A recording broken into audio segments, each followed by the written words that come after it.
Muy buenos días, bienvenidos a todos. El día de hoy quiero arrancar con una pregunta de examen.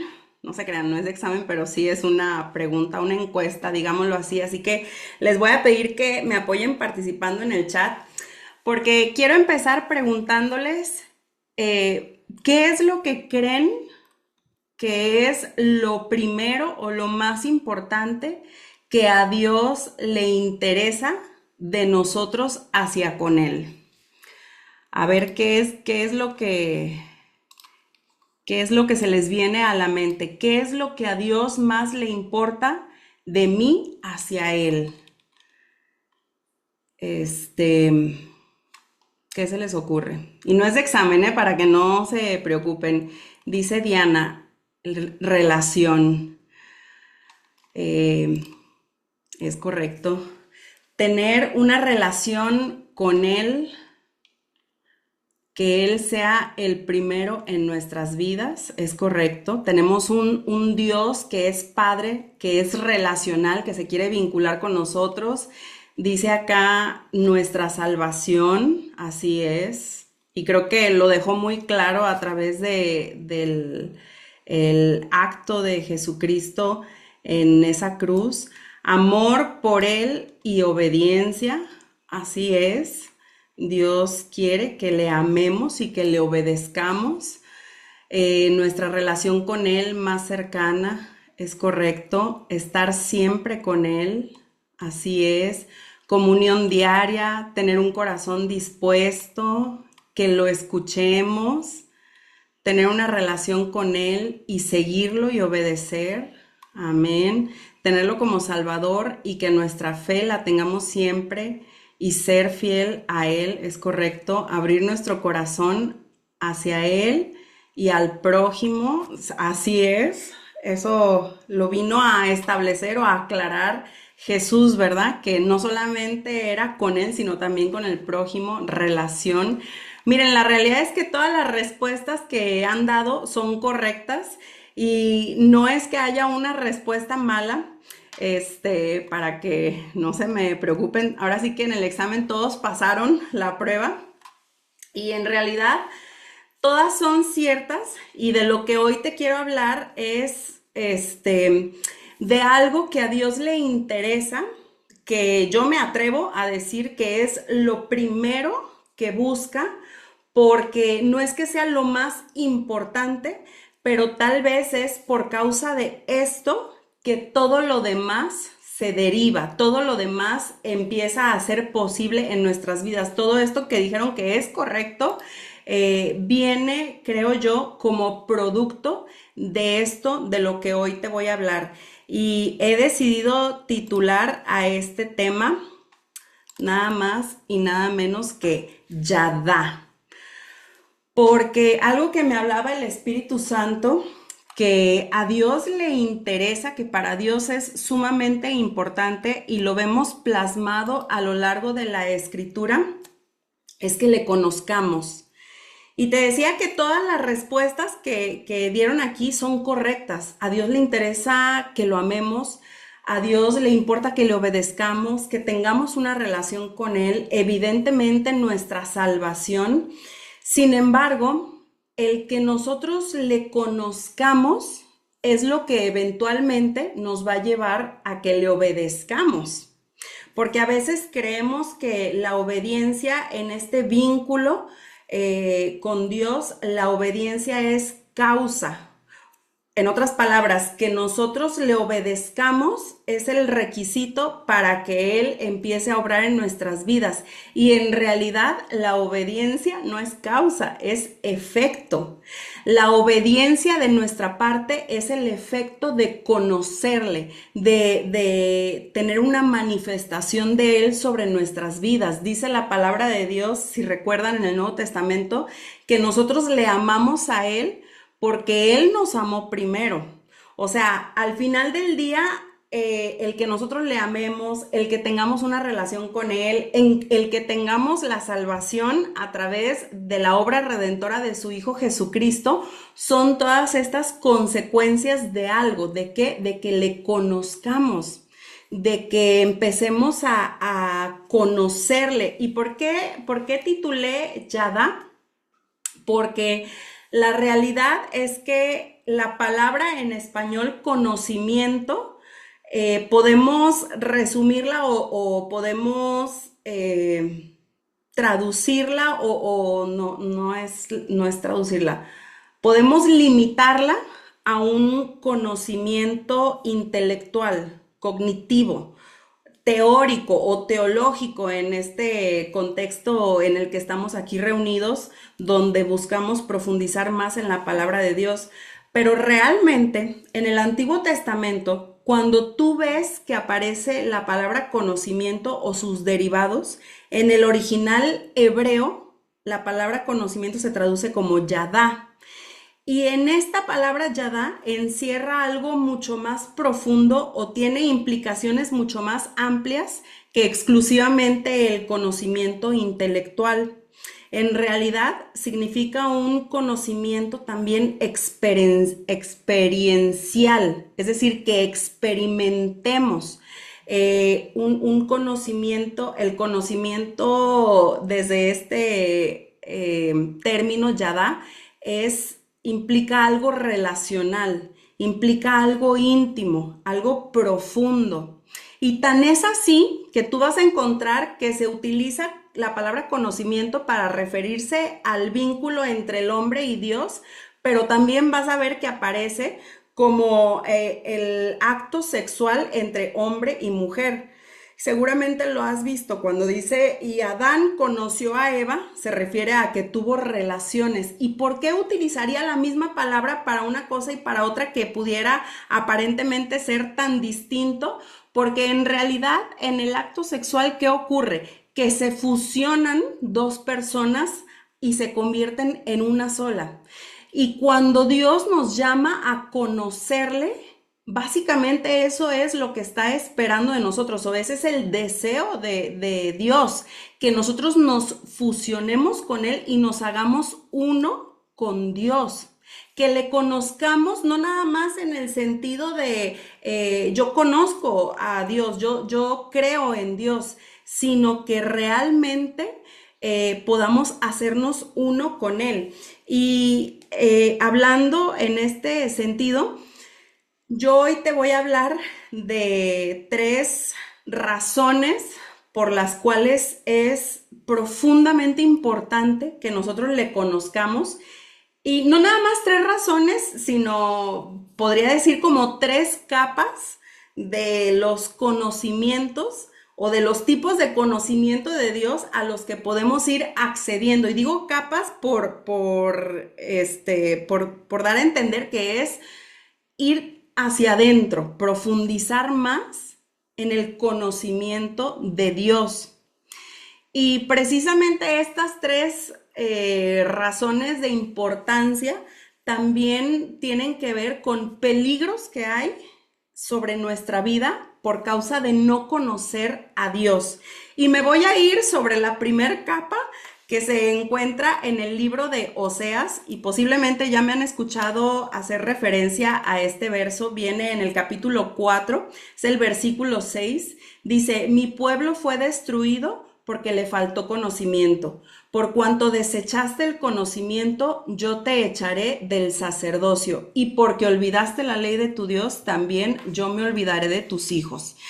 Y está fuerte, ¿no? O sea, esta como declaración, esta profecía, hasta nos puede hacer sentir como, ay Dios, qué fuerte un Dios que está diciendo, por cuanto desechaste el conocimiento, yo te echaré. O sea, viene con una consecuencia, pero mira, lo que quiero que entendamos es que el no tener, y esta sería la primera capa, que no conocer a Dios eventualmente nos va a conducir a la destrucción. Ahora, no es que Dios me amenace de una forma impositiva, o me conoces o te destruyo.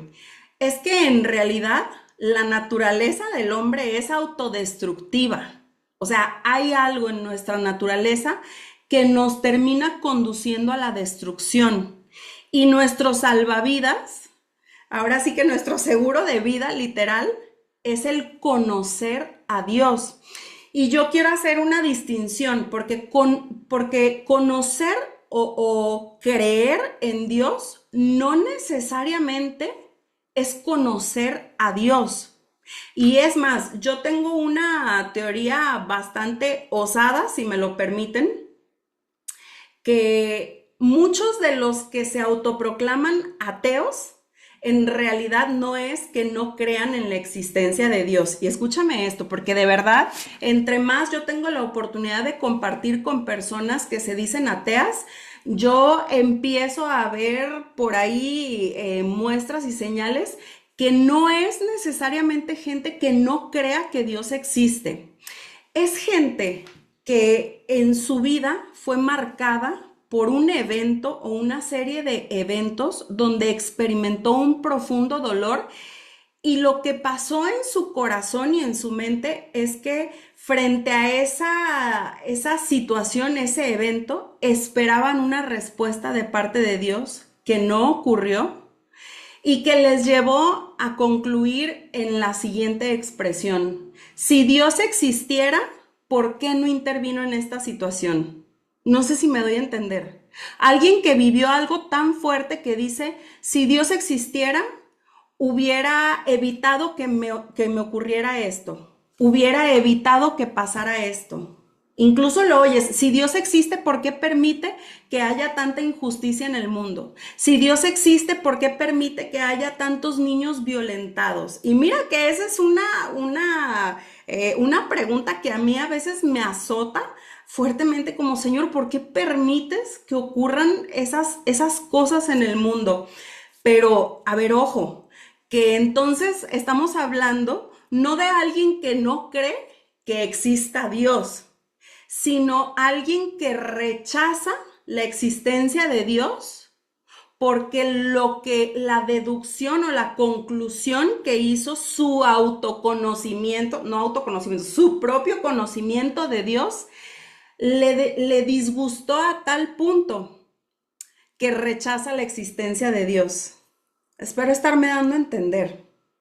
Hay muchas personas que han desechado a Dios porque no les gustó lo que entendieron de Él. Pero no es que en el fondo crean que no existe. En realidad más bien están molestos con ese Dios que saben que existe por cuanto no respondió en un momento de necesidad. Y frente a ese no poder lidiar con un Dios que no vino y evitó que mi papá muriera, que mi mamá fuera golpeada, que existiera esta situación traumática en su vida, eligieron optar por decir Dios no existe, porque si existiera hubiera hecho algo. Pero entonces estamos hablando del conocimiento, no de la creencia. Y aquí me voy a ir a la segunda categoría. Personas que creen en Dios, que aceptan la existencia de Dios, pero que no necesariamente conocen a Dios, sino que han visto manifestaciones de Dios sobre su vida.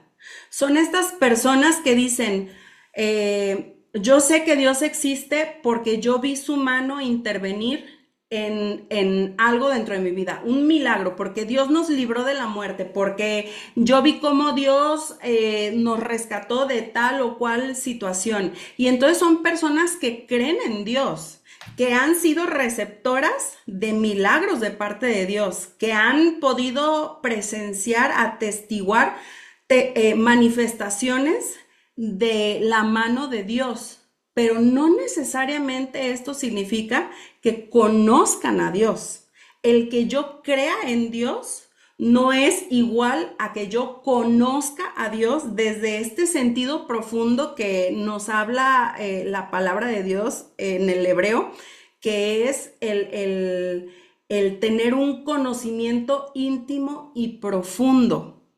Puede ser, digámoslo así, la parte más superficial del conocimiento de Dios. Y te decía que son capas porque nosotros necesitamos profundizar en el conocimiento de Dios, porque entre más superficial es nuestro conocimiento de Dios, nosotros estamos en un estado de mayor fragilidad frente a lo circunstancial, para separarnos de Dios. Y ahí es donde entra la parte que muchos decían de una relación con Dios.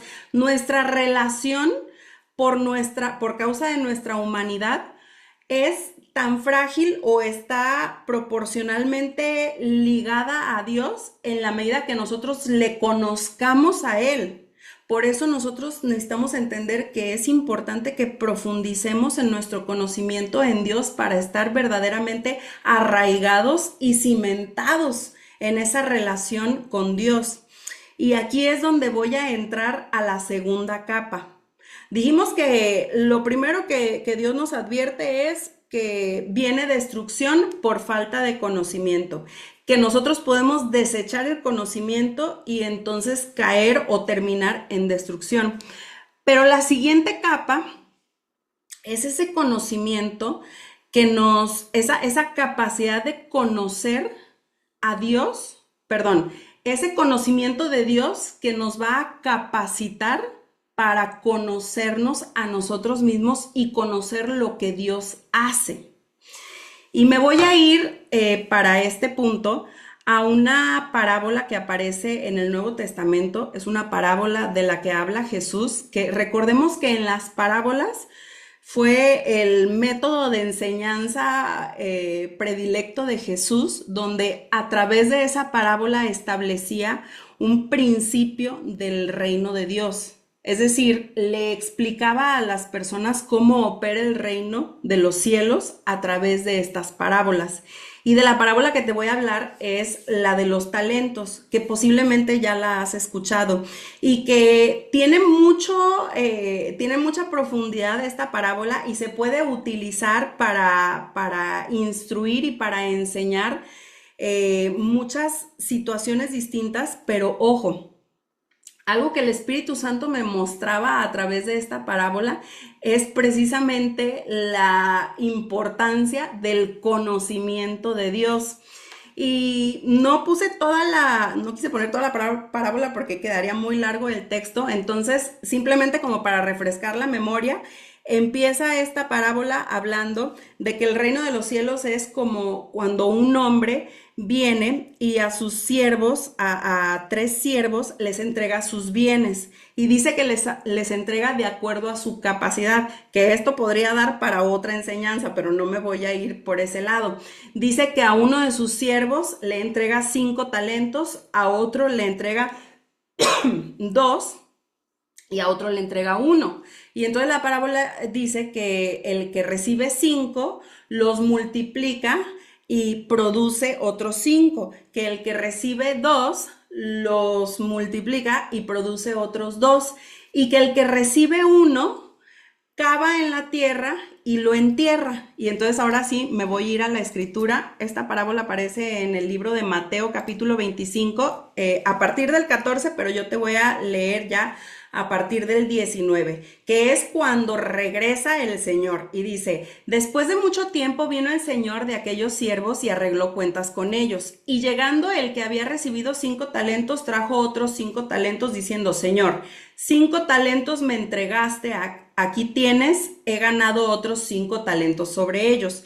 Y su señor le dijo: bien, buen siervo y fiel, sobre poco has sido fiel, sobre mucho te pondré, entra en el gozo de tu señor.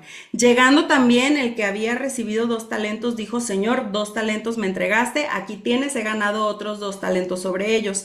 Su señor le dijo: bien, buen siervo y fiel, sobre poco has sido fiel, sobre mucho te pondré, entra en el gozo de tu señor. Pero llegando también el que había recibido 1 talento, dijo: Señor, te conocía que eres hombre duro, que ciegas donde no sembraste y recoges donde no esparciste. Por lo cual tuve miedo y fui y escondí tu talento en la tierra. Aquí tienes lo que es tuyo. Respondiendo su señor, le dijo: siervo malo y negligente, sabías que ciego donde no sembré y recojo donde no esparcí. Por tanto, debías haber dado mi dinero a los banqueros y al venir yo hubiera recibido lo que es mío con los intereses. Quitadle pues el talento y dadlo al que tiene 10 talentos. Porque al que tiene le será dado y tendrá más, y al que no tiene, aún lo que tiene le será quitado. Y al siervo inútil echadle en las tinieblas de afuera, allí será el lloro y el crujir de dientes. Mira, Cuando no tiene uno revelación del Espíritu Santo, a simple vista puede parecer como una historia muy dura e incluso injusta, ¿no? No faltará el socialista que salga por ahí y diga, pero qué tremenda injusticia, como que al que tenía cinco, o sea, al que se le dio más, después todavía le dieron lo que le correspondía al que solamente tenía uno. Eso, ¿dónde está la equidad, la repartición equitativa? Pero en realidad es algo profundo esta enseñanza. Y muchos hacen referencia a esta enseñanza en cuanto a la parte de nuestra fidelidad hacia con Dios. Y sí es cierto, habla algo de eso. También sirve para establecer el principio de las matemáticas del reino de los cielos, que no opera como las matemáticas terrenales. Y como te decía, hay mucho que se puede rescatar de esta enseñanza. Sin embargo, algo de lo que el Espíritu Santo me hablaba es que esta enseñanza refleja la importancia del conocimiento de Dios en cuanto a nuestra identidad. Y voy a irme de nuevo ahora con estos ojos. Quiero que me acompañes nuevamente porque hay algo que tiene que saltarnos de esta escritura, que si lo vemos desde los ojos de la importancia o el deseo que Dios tiene de que nosotros le conozcamos, aquí encontramos la clave de qué fue lo que produjo que ese siervo que recibió un talento terminara siendo desechado y terminara teniendo para con él una molestia su señor. Y para que sea más fácil, lo remarqué y lo subrayé. Versículo 24. Aquí está la clave. ¿Por qué este siervo fue y en vez de multiplicar ese talento que le fue entregado, fue y lo enterró? Podemos hacer muchas especulaciones, pero si nos vamos a la palabra en el versículo 24 dice, pero llegando también el que había recibido un talento dijo, Señor, te conocía que eres hombre duro. Ojo con el te conocía, que ciegas donde no sembraste y recoges donde no esparciste, por lo cual tuve miedo. Lo que el Espíritu Santo me hablaba es que cuando nosotros no conocemos a Dios, nos hacemos una idea del carácter y el corazón de Dios. Y eso nos va a llevar a movernos terrenalmente hablando desde una postura de miedo. O sea, este hombre tuvo miedo de que cuando regresara a su señor le pidiera el talento que le había entregado, o sea, que pusiera a prueba su fidelidad y que por no haber cuidado de ese talento lo hubiera perdido y no tener eso que le fue entregado, regresarlo. Y cuando este hombre, cuando el Señor regresa y le dice, ¿qué pasó con el talento que te di? No, pues mira, lo cuidé muy bien, aquí tienes, te lo devuelvo. Resulta que eso no era lo que Dios estaba esperando de él, el que su Señor, en este caso, estaba esperando de él. ¿Pero por qué? ¿Por qué pasó esto? Porque el siervo, para empezar, no conocía bien al Señor. Y no haberlo conocido lo llevó a experimentar miedo y a irse en una dirección opuesta a la que estaba llamado a hacer. ¿Qué es lo que pasa? Vivimos en un tiempo donde pareciera que el énfasis se está poniendo cada día más en la importancia del autoconocimiento y se promueve que muchas veces no llegas a donde tienes que llegar o vives por debajo de tu potencial por falta de autoconocimiento. Y parte es verdad, sí es cierto. Traemos muchas capas de lo que no somos por causa de lo que hemos vivido y en gran medida la psicología de eso se trata, ¿no? Como de quitar todas estas capas que nos hemos puesto, todas estas máscaras y reconozcamos lo que en verdad somos. El tema aquí es que esta parábola nos está poniendo de manifiesto que no existe un autoconocimiento verdadero si no hubo un conocimiento primeramente de Dios. No sé si me doy a entender. Y algo que me parece profundamente curioso es que la primera vez que aparece la palabra conocimiento te la encuentras en el jardín del Edén, con Adán y Eva en el pecado original cuando ellos comen del fruto del árbol. ¿De qué? Porque decimos del árbol prohibido, pero ¿de qué era el árbol? Era el árbol del conocimiento del bien y el mal. ¿Sabes qué rompió inicialmente el vínculo que existía, el vínculo perfecto que existía entre Dios y el hombre?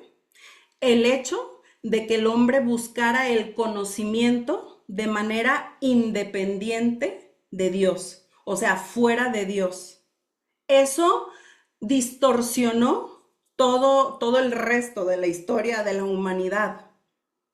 Por lo tanto, ¿cómo volvemos a ensamblar todo el rompecabezas? ¿Cómo volvemos a estar completos? ¿Cómo volvemos a entrar en un conocimiento genuino de quiénes somos nosotros, del potencial que Dios depositó en nosotros, de los talentos que ha puesto dentro de nosotros? ¿Cómo llegamos al cumplimiento de nuestro propósito a través de conocernos a nosotros mismos? No, ese no es el paso inicial. Será la consecuencia, como te decía, será el efecto, pero la causa no es el autoconocimiento. Que tú llegues a explotar tu máximo potencial, que tú llegues a saber realmente quién tú eres, no será la causa de que tengas una vida plena, de que entres en el gozo del Señor, que vivas a plenitud. La causa original es que tengamos un conocimiento profundo de Dios, porque cuando yo conozco a Dios es cuando verdaderamente puedo conocer lo que Dios puso en mí, quién yo soy, cuál es mi identidad, para qué he sido formada, cuál es mi propósito, cuál es mi capacidad. Me encanta porque fíjate, nunca tuvo que ver con la cantidad de talentos con la que terminan las personas, los tres siervos. ¿Por qué? Y nos podemos estancar en la pregunta de, pero ¿por qué a uno le da 5 y a otro 2 y a otro uno? No se trata de cuánto le dio a cada uno, y el socialista se va a quedar atorado en eso. El capitalista va a decir ser fiel y entender para qué es este uno o para qué son estos 5. La multiplicación no va a venir por con cuántos talentos terminaste. No es el juego de turista, que el que haya acabado con más propiedades y con más dinero. Es que lo que me fue entregado dé el fruto esperado. Y eso solo va a ocurrir cuando nosotros sepamos cuál es el potencial que hay en nosotros. Y eso a su vez solamente va a ocurrir cuando nosotros conozcamos a nuestro Creador, cuando nosotros conozcamos en el sentido hebreo, que es tengamos una relación íntima y profunda con Dios para conocer lo que hay dentro de Dios. Esa es la segunda capa, que conocer a Dios nos permite conocernos a nosotros mismos, despojarnos de todas las mentiras que el enemigo en el transcurso de nuestra vida nos busca sembrar. Acuérdate que Satanás viene contra nosotros porque somos la creación amada de Dios, y él por naturaleza es engañador, es un mentiroso, y no ignores sus maquinaciones, porque mucho de lo que hoy tú quizás declaras que eres no tiene que ver con lo que eres, tiene que ver con lo que el diablo te dijo que eras, y a través de eventos,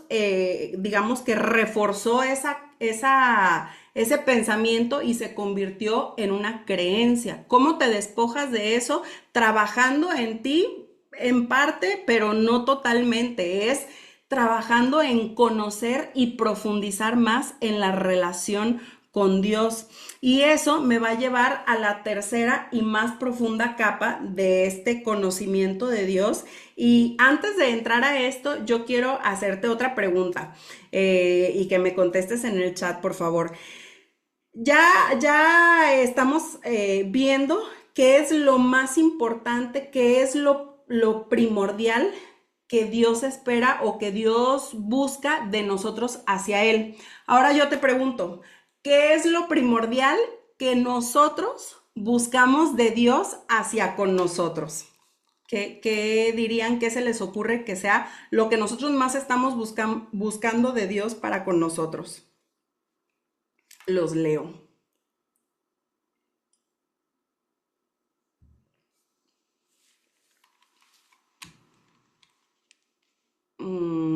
su fuerza, su luz, es correcto. ¿Qué más?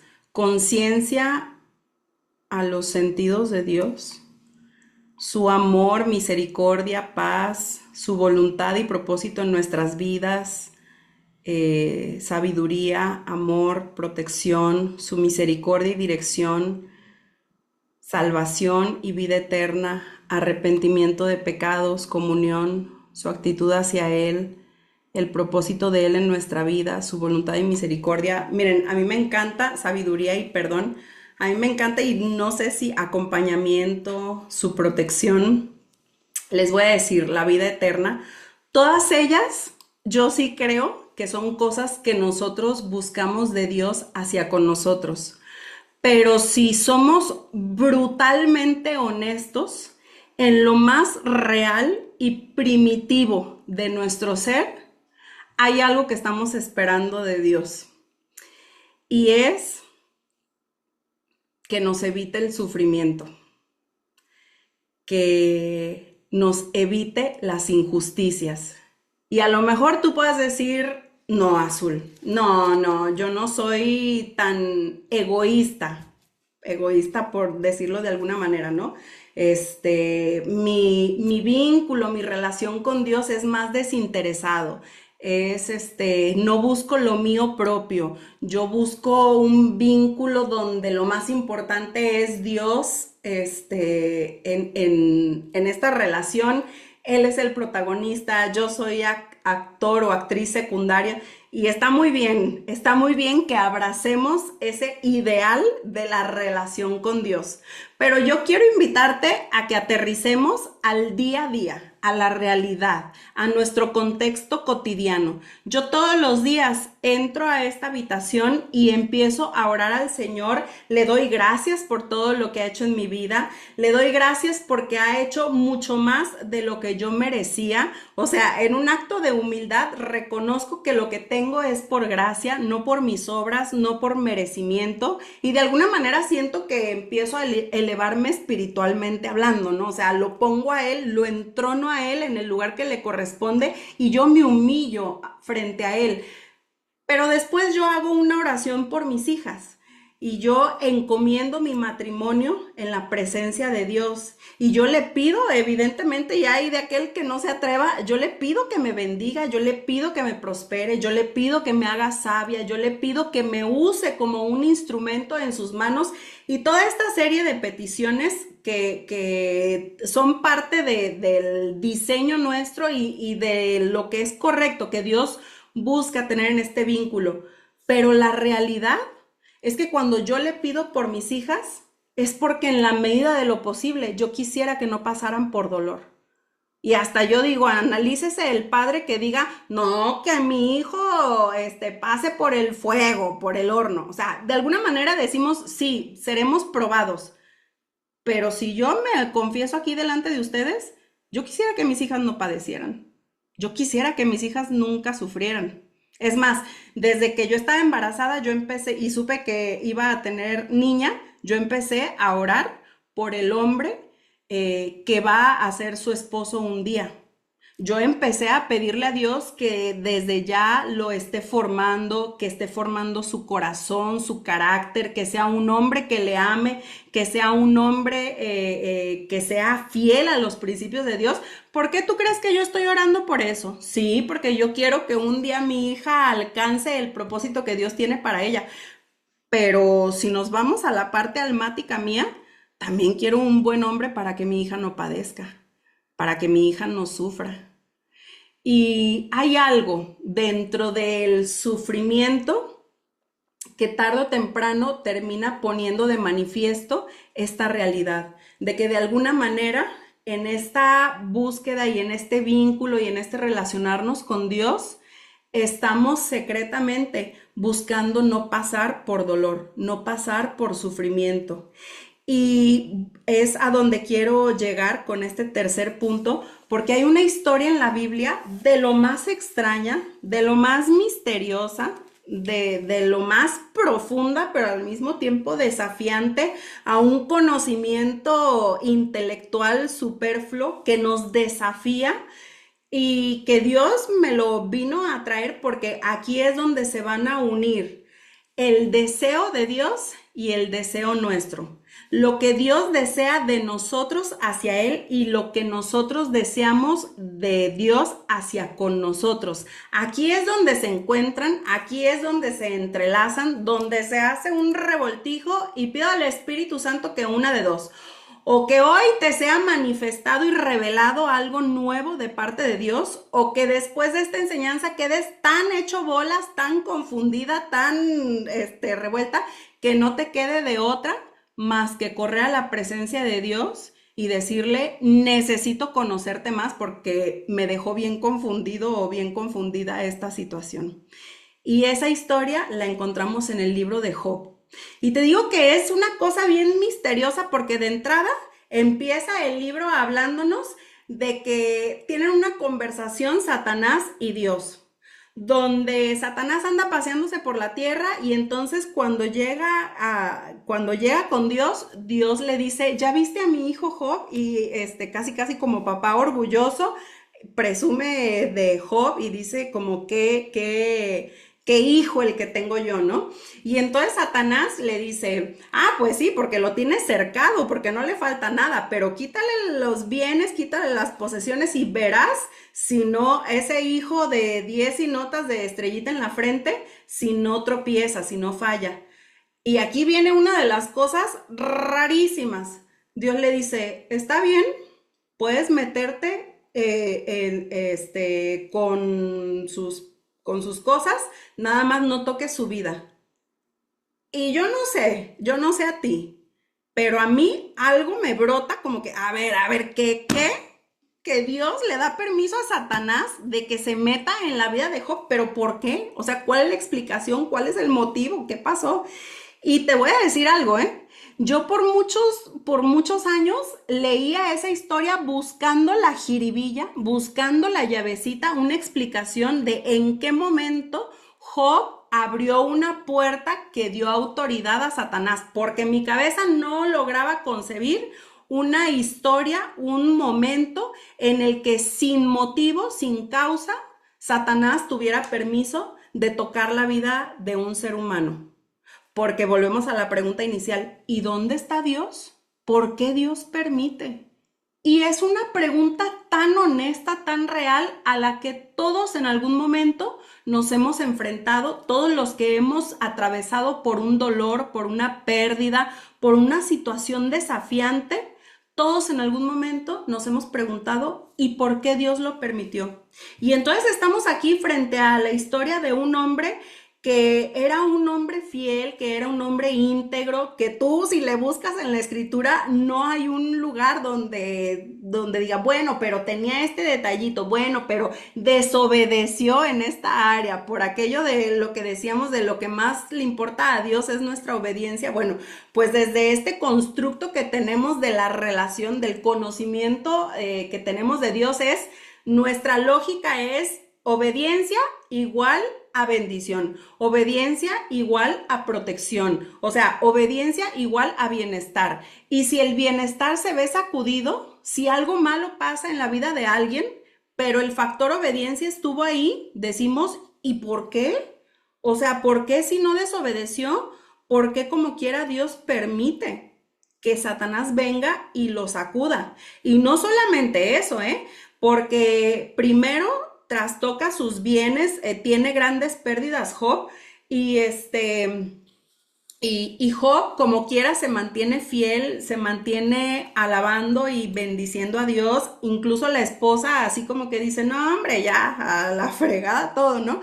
Y Job mismo dice, ¿cómo? Vamos a recibir lo bueno de Dios y lo malo no. O sea, tipazo, un hombre que no está en el grado superficial. O sea, es un hombre que tú dices, ya profundizó un par de capas más hacia abajo porque su vínculo con Dios no está ligado a la bendición material de Dios hacia él. Él es de los que puede perder todo y como quiera seguir bendiciendo a Dios. Pero entonces le dice Satanás de nuevo, sí, pero su salud y entonces dice nuevamente Dios le da permiso de que toque su salud y le dice nada más no toque su vida. Y entonces te encuentras ya un escenario de verdad deprimente, donde está un Job que ha perdido todas sus posesiones, que ha perdido sus 10 hijos, fallecen sus 10 hijos, mueren en un techo que se desploma y los mata a los 10. Y además viene sobre él una enfermedad que lo tiene tirado así como inmundo, ¿no? O sea, en un estado deplorable. Vienen sus amigos, a los cuales, por cierto, criticamos mucho, pero algo que yo veía es que, porque estos amigos le empiezan a decir, mira Job, es que en algo has de haber pecado. Como yo tantas veces me he adelantado negligentemente frente a personas que están pasando por momentos difíciles, mi primera respuesta es, hay una puerta abierta. Algo pasó ahí. Pero fíjate, mi respuesta y aún mi consejo desde mi conocimiento de Dios, porque yo estaba moviéndome desde una naturaleza, desde un conocimiento de una naturaleza retributiva de la ley. O sea, al que le va mal es porque algo hizo mal. No hay manera de que alguien padezca algo malo si no abrió una puerta, si no le dio primeramente a través de su desobediencia autoridad al enemigo para que entrara. Y aquí tienes un hombre que no. Y entonces estos amigos le están diciendo, mira Job, Dios es bueno y la ley es A más B igual a C. Entonces, si ahorita estás en C, búscale, por ahí vas a encontrar la B, ¿no? Para ellos es así de lineal. Y la realidad es que Job no pecó. Sin embargo, tachamos a estos amigos como, ay, qué gachos, porque caído el hombre y todavía llegan y le ponen el peso, la carga de algo hiciste mal tú. Pero en realidad, si tú vas al principio, cuando llegan los amigos están sufriendo por Job. O sea, los amigos aman a Job. Durante 7 días permanecen los amigos junto a Job sin pronunciar palabra. Yo no sé tú cuántas horas podrías estar con una amistad ahí padeciendo con ella sin querer opinar nada.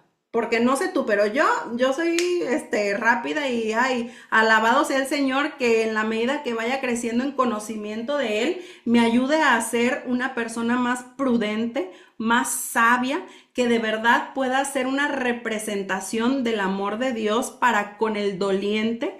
Porque estos amigos pasaron 7 días sin decir nada, sin plantearle cuáles podrían ser las razones de toda su tragedia.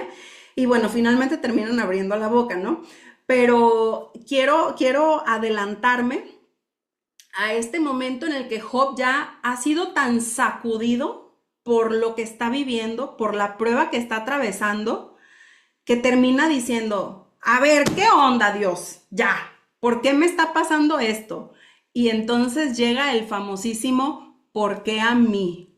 Y aquí es donde mi teoría o mi planteamiento de que al final lo que nosotros de manera consciente o inconscientemente buscamos de parte de Dios es que nos evite un sufrimiento injusto, porque un sufrimiento que tiene una causa, que tiene una razón de ser, o sea, que por ahí algo tuvo que ver con un error nuestro, lo entendemos y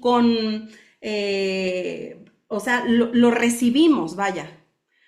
Pero uno que no tiene causa desde nuestra reflexión, decimos, a ver, no, ese no tendría por qué ser.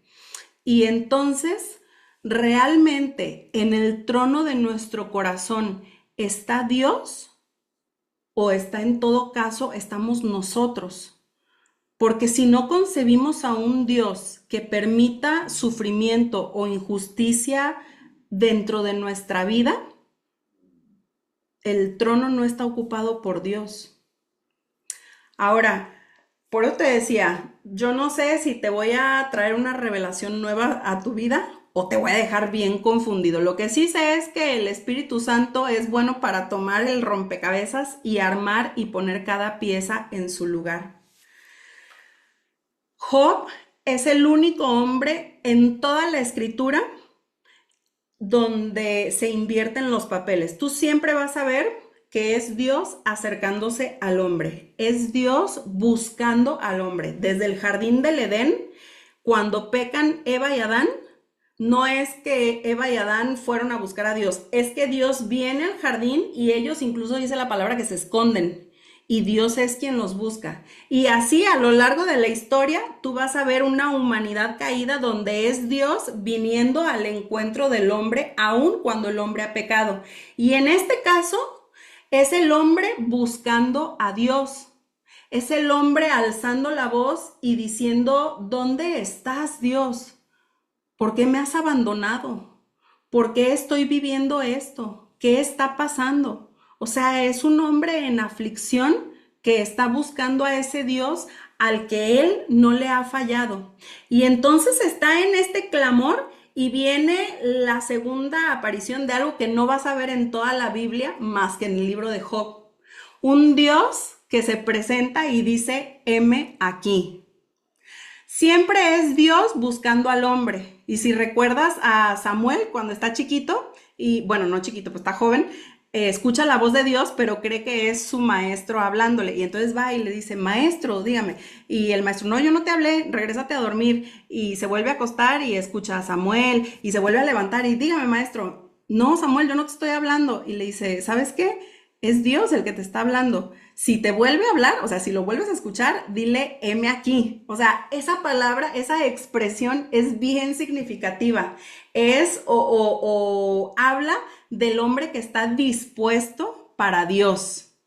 Entonces, cuando tú ves a un Dios que llega frente al hombre y le dice: heme aquí, estás viendo otro cuadro,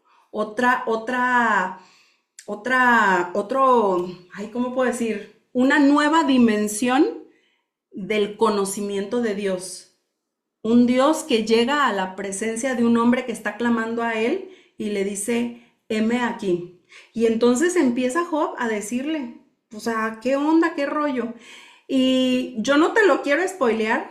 Vete tú para que el Espíritu Santo te lleve a través de esa escritura cuando Dios se revela delante de Job y que Job trae esta interrogante de por qué me está pasando esto, qué está pasando, y entonces le da un discurso Dios que es indispensable que el Espíritu Santo sea quien nos abra esa escritura para entender por qué ese discurso de parte de Dios es tan asombroso que termina llevando a Job a un nuevo nivel, a un nuevo punto. ¿Y a qué punto lo lleva a Job? Que estamos hablando de un hombre que, entre comillas, ya conocía a Dios, que tan lo conocía y había frutos de conocimiento, que era un hombre íntegro, era un hombre fiel, incluso era un hombre que, dice la palabra, presentaba holocaustos a favor de sus hijos. O sea, no nada más sabía ponerse a cuentas él, sino que por los pecados de sus hijos él sabía presentarse para que fueran justificados sus hijos. O sea, era un hombre que cumplía todos los requisitos o que llenaba el molde de lo que nosotros diríamos un buen seguidor de Dios. Con todo y eso, frente a lo que conoce este nuevo aspecto, esta nueva dimensión de Dios que Job conoce, un hombre que, acuérdate, acaba de perder todas sus posesiones, perdió a todos sus hijos y perdió su salud, y mira cómo termina respondiéndole Job a Dios después de acceder a esta nueva dimensión de conocimiento. Capítulo 42 dice: entonces Job le respondió a Dios: reconozco tu gran poder. Nadie puede impedirte llevar a cabo tus planes. Tú preguntas: ¿quién soy yo? Que siendo un ignorante he puesto en duda tu sabiduría. Reconozco que he dicho cosas que no alcanzo a comprender. Y estamos hablando de un hombre que le reclamó a Dios, que estaba en una posición de absoluta pérdida, sin razón aparente, sin un porqué, sin una desobediencia a la cual se le pudiera adjudicar todo el mal que le vino. Y con todo y eso, este hombre reconoce y dice: no alcanzo a comprender cosas que son maravillosas y que en realidad, ¿qué dice ahí? No conozco. Tú dijiste: ahora yo voy a hablar y tú me vas a escuchar. Y esto es precioso porque dice, lo que antes sabía de ti era lo que me habían contado, pero ahora mis ojos te han visto y he llegado a conocerte. Así que retiro lo dicho y te ruego me perdones. Quiero que analices un par de cosas. Número uno, Job dice no conozco. Un hombre que claramente tiene mucho conocimiento de Dios porque su vida habla de ese conocimiento. O sea, sus obras, su forma de vivir, su forma de conducirse, su fidelidad hacia Dios, habla de alguien que conoce a Dios, que tiene una relación íntima con Dios. Y con todo y eso, acaba de pasar por una de las pruebas más duras que un ser humano puede pasar y a la conclusión que llega es, yo no conozco todo. Y además dice, yo antes creía conocerte, pero ahora es que he llegado a conocerte. En la versión de la Reina Valera, a mí me encanta porque dice, de oídas te había oído, mas ahora mis ojos te ven. O sea, lo que yo sabía de ti, Dios, hoy, después de la prueba, reconozco que no era un conocimiento genuino. En otras palabras, fue a través de la prueba que se manifestó cosas que estaban ahí dentro y eso lo tenemos que entender porque hay muchas pruebas que pueden de primera vista o a ojo de pájaro parecer un sinsentido. No, no hay razón. ¿Por qué me pasó esto? ¿Por qué viví esto? Incluso volteamos y decimos, ¿por qué la gente mala prospera? ¿Por qué a la gente mala le va bien? Y yo que busco hacer el bien, que busco ser fiel a Dios, que busco obedecer, que y empezamos a presentar todos nuestros argumentos a favor nuestro de por qué tendría que ocurrir algo en nuestra vida y está ocurriendo algo distinto, empieza a manifestarse lo que hay adentro, lo que en verdad opera y gobierna y esclaviza a nuestro corazón. Y yo no sé si han visto una película, y disculpen que haga esta referencia no bíblica, pero a veces el Espíritu Santo te habla de formas varias e incluso en los lugares menos esperados. Hay una película que se llama V de Vendetta, estelariza Natalie Portman. Y en esta película, que ni siquiera me acuerdo de qué, pero era así como que un justiciero, un hombre que usaba una máscara y entonces a esta chica aparentemente la secuestran los malos y resulta que recibe una serie de torturas y finalmente termina dándose cuenta que quien la secuestró y la sometió a toda esta serie de procesos, de pruebas que la pasó por el horno de fuego, es en realidad el bueno, este hombre que la está capacitando para mandarla a hacer justicia, ¿no? Y suena así como, ay, qué perverso, qué malo, cómo la sometió a tanto dolor. Pero finalmente él termina explicándole que necesitaba hacerla verdaderamente libre.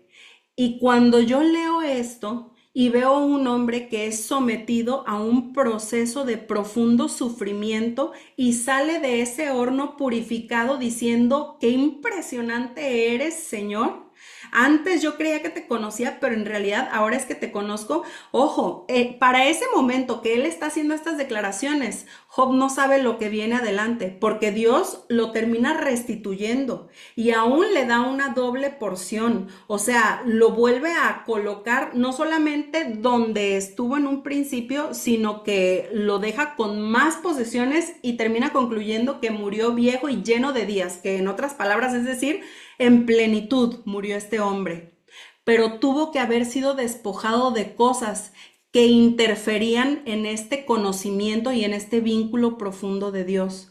Por eso mi mensaje hoy para ti es, no tengas en poco aún los procesos de sufrimiento y de dolor que aparentemente no tienen sentido, que aparentemente no tienen razón de ser, porque muchas veces son esas pruebas, son esos hornos de fuego los que nos van a catapultar, que nos van a dimensionar a una profundidad de conocimiento como nunca la habíamos tenido del amor de Dios.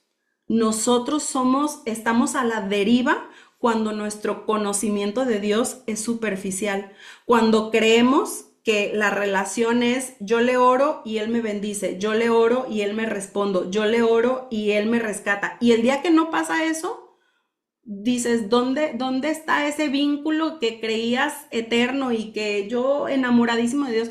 Y se los he compartido en este espacio, personas que reciben unos milagros tremendos y al tiempo ya no los ves, se apartan de Dios, se alejan e incluso vuelven a donde estaban. Decimos, vuelven a Egipto. Es como ese pueblo que termina diciendo, ay, se me hace que estaba mejor cuando vivía en la esclavitud allá en Egipto donde me daban de comer carne. Entonces, realmente esos procesos que para nosotros pueden ser sin sentido, son una forma donde nosotros no terminaremos de entender el mapa, el cuadro, como Dios lo alcanza a ver. Pero esos procesos que para nosotros no tenían razón de ser, son muchas veces necesarios para hacernos libres de ataduras que en un momento dado podrían llevarnos a abandonar este vínculo que va a ser la parte más importante y necesaria de nuestras vidas. Es lo único sin lo cual no podemos vivir, una relación con Dios. Y a veces llegamos con dolor, clamando a Dios, reconociendo que lo necesitamos porque decimos, es que lo probé todo y no he encontrado respuesta para mi alma. Y entonces en esta humildad llegamos a los pies de Cristo reconociendo que le necesitamos. Pero si no continuamos en ese proceso de profundización, de conocimiento del Señor, lo único que tenemos en Dios es una lámpara mágica, que yo la froto en el momento de necesidad y me tiene que cumplir mis 3 deseos. Y hago este paréntesis porque es curioso. Creemos que todo está en que Dios responda a lo que nosotros estamos orando. Y yo no sé si han visto estas películas, incluso la de Aladdin podría ser un ejemplo, pero estas películas de comedia donde en una es no sé qué del diablo, algo donde hacen una representación de una mujer que se supone que es el diablo y que le concede 3 deseos. Y entonces pide los 3 deseos que según él, el chavo son como los anhelos de su corazón y terminan llevándola a la destrucción. En la del Aladín que le dice, tienes 3 deseos, igual pide las 3 cosas que él más quiere. Bueno, la tercera termina otorgándole la libertad al genio, ¿va? Pero al final del día, la conclusión es que lo que él pedía no era realmente lo que necesitaba. Entonces, si nosotros nos quedamos con un Dios de conocimiento tipo lámpara mágica, donde lo único que nos conecta es yo le pido y él hace por mí, no nada más es pobre ese vínculo, sino que no nos va a llevar al destino para el cual fuimos creados. Es solamente a través de profundizar en el conocimiento en él que vamos realmente a llegar, no nada más a fortalecer esa relación y profundizar en él, sino que se ha cumplido todo lo que estaba predestinado para nosotros. Y finalmente quiero concluir con estas dos porciones. La primera, que le dio nombre a nuestra hija, a nuestra segunda hija, fue inspirado en este salmo precioso que dice, estad quietos y conoced que yo soy Dios. ¿Sabes? Cuando hay adversidad sobre nuestra vida, lo más difícil que tenemos es o lo más difícil de lograr es quietud. ¿Estás de acuerdo que frente a la adversidad nos entra o nos brota como esta inquietud y esta necesidad de salir, de resolver, de hacer, aún nuestro clamor en la presencia de Dios es desesperado, es como con mucho movimiento y algo que nos llama el Señor es a estar quietos y ¿qué? Y conocer que Él es Dios. Ahora, si lo lees, este pasaje, desde su significado original del hebreo, cuando dice conoced que yo soy Dios, en otras palabras, el Señor nos está diciendo, estén quietos y profundicen en mí. si no lo interpretamos desde su significado verdadero, cuando nos dice conoced que yo soy Dios, no lo está diciendo un Dios egocéntrico que dice, ay, ni sabes quién soy yo. No, no, no. Te está haciendo una invitación a que te hagas uno con Él para que puedas verdaderamente tener la paz que estás buscando a través de la respuesta inmediata del genio de la lámpara mágica. Cuando estás en medio de la aflicción, tú quieres una respuesta, una intervención divina sobre tu problema y Dios te dice, estate quieto y conoce que yo soy Dios. Y el segundo pasaje, que es con el que concluyo mi hipótesis de por qué lo más importante, antes que la obediencia, antes que todo lo que teológicamente sabemos que para Dios es importante de parte nuestra, es el conocer a Dios, se encuentra en este verso que aparece en Juan capítulo 17, verso 3, dice, y esta es la vida eterna, que te conozcan a ti, el único Dios verdadero, y a Jesucristo, a quien has enviado. A mí me encanta porque cuando hablamos de vida eterna, muchas veces hablamos o nos estamos refiriendo a lo que viene después de la muerte. Y ciertamente es algo importante porque nuestra vida terrenal es un suspiro comparado a la eternidad a la que vamos a entrar después de la muerte. Pero me gusta cómo en este verso está hablando de la vida eterna como algo que se experimenta desde ahora, desde esta vida, la vida eterna. ¿Y qué es la vida eterna? Conocerlo a Él. Ahora, debo insistir, acuérdate, no es un conocerlo de creer que existe, no es un conocerlo de le he orado y me ha respondido, no es un conocerlo de sí, yo lo conozco porque yo no podía tener hijos y ahora tengo 2 hijas. ¿Sí me explico? O sea, no es un conocerlo por las obras que Dios tiene sobre tu vida, por las evidencias que te ha dado de que te ama, de que es tu padre, de que es tu proveedor, de que es tu protector, que es el que en medio de la tormenta aparece y te hace sentir seguro. No es ese conocer, es un conocer de hacerte uno con Él a tal punto que pueda venir cualquier tipo de situación sobre tu vida y que tu relación, tu vínculo con Dios no esté sujeto a que Dios te libre de una situación. Que Dios tiene un buen fin para ti y para mí, lo tiene. Pero a veces podemos tergiversar aún ese verso que tanto recitamos de todo obra a bien para los que amamos al Señor. Creo que a veces lo abaratamos mucho cuando lo queremos traducir al contexto inmediato de si algo malo sucedió, si algo se desacomodó dentro de los planes que tengo, todo obra para bien. O sea, esto va a terminar funcionando para bien. Y sí, o sea, es bueno que tengamos una perspectiva de fe, de esperanza frente a lo que no sale como nosotros quisiéramos. Pero a veces entendamos, aún eso, si lo aterrizamos simplemente a un contexto inmediato, ¿qué pasa si ese obrar a bien no es como tú lo tenías pensado? Si no ves inmediatamente la conclusión de cómo, bueno, se desacomodó acá, pero mira, terminó pasando esto. ¿Qué pasa si no ocurre así? ¿Qué pasa frente a una situación donde estamos hablando de una pérdida que no se puede recuperar? Frente a una injusticia donde no termina habiendo una restitución terrenal. ¿Qué pasa con ese tipo de desenlaces en medio de nuestro todo obra a bien, donde no terminamos viendo que obró a bien, donde se quedó ahí como con puntos suspensivos la injusticia o el padecimiento que no le vimos propósito? ¿Qué pasa ahí? ¿Dejaremos de declarar que obró a bien? ¿Empezaremos a cuestionar que Dios tiene planes de bien para nosotros? ¿O entenderemos que son la clase de procesos que, como a Job, si no te doy lo que tú esperabas, es porque voy a hacer de ti lo que yo espero. Eso es lo que entiendo de parte del Señor. Que a veces cuando las cosas no ocurren como nosotros hubiéramos querido y que aún estamos como pacientes, expectantes, creyendo en el Señor, teniendo fe, y decimos creyendo en el Señor, pero más bien creyendo en lo que el Señor va a hacer en esto, ¿no?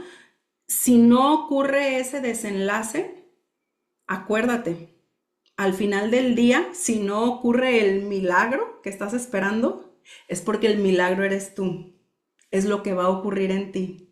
Y me encanta una escena de la serie de Los Elegidos, donde envía a Jesús a sus discípulos en misiones y entonces se acerca con él Santiago y está como renqueando y le dice, oye Jesús, pero como bien apenado, ¿no?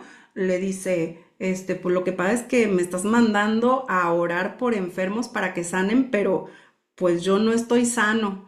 Y entonces como que con pena hasta de pedir, es uno de los diálogos como que me enternecen mucho porque le dice Jesús, yo podría sanarte ahorita, pero mira qué glorioso sería que aún sin ser sano, estés dispuesto por amor a mí a ir a sanar a otros.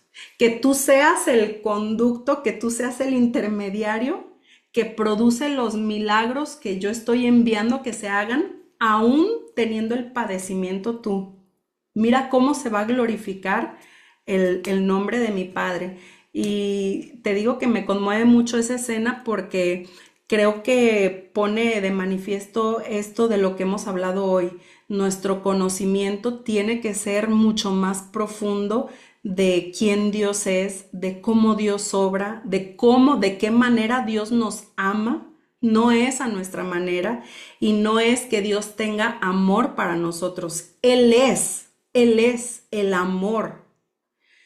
Y bueno, pues yo te animo a que no solamente que sí, y lo reiteramos mucho, busca profundizar más en la palabra, busca conocer a Dios, ver a Dios escrito, que pueda escarbar y quitar esas ideas superficiales que tenemos de un Dios que le oro, me responde, hace, me bendice, me da, me esto, me aquello. Todo eso al final del día tendría que ser añadidura, dice su palabra.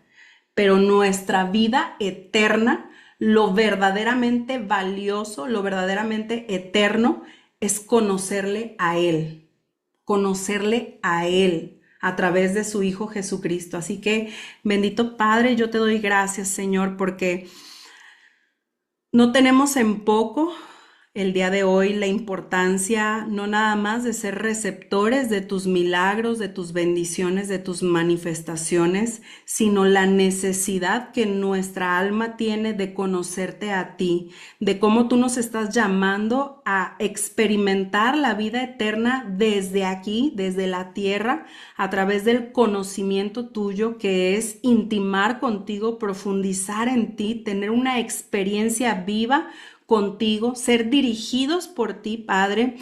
Pedimos, Señor, que en medio de las pruebas podamos conocer una nueva dimensión tuya, Señor, que no haya despropósito sobre nuestras vidas, aún de aquello que no comprendemos, Señor. Sabemos que tú tienes un plan perfecto, un propósito perfecto y que tu esencia, que es amor, nunca deja de ser hacia con nosotros, Padre.